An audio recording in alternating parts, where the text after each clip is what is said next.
Welcome to Chillin' 101. We hope this video helps. You're ready. Open Snapseed and import the image you want to edit. Once loaded, go straight to Tools, right arrow Tune Image, and adjust exposure and ambience to set overall brightness and mood. This gives you a neutral baseline so further edits behave predictably.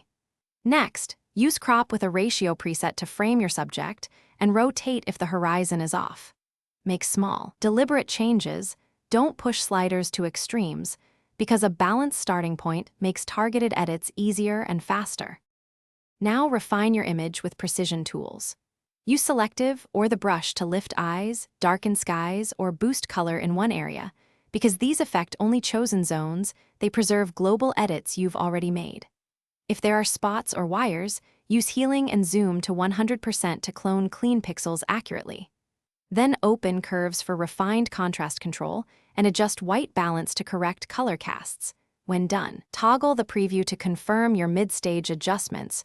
Read naturally and consistently. Finish by adding subtle details, sharpening and structure, only after checking at 100% so you avoid halos.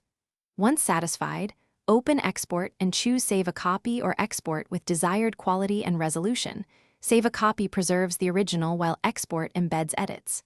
Make sure to enable metadata or keep original size when required. If something looks off, reopen Stacks to modify or remove the last adjustments. This lets you tweak specific edits without starting over, which fixes most issues quickly. Thanks for watching. Consider subscribing if we helped you.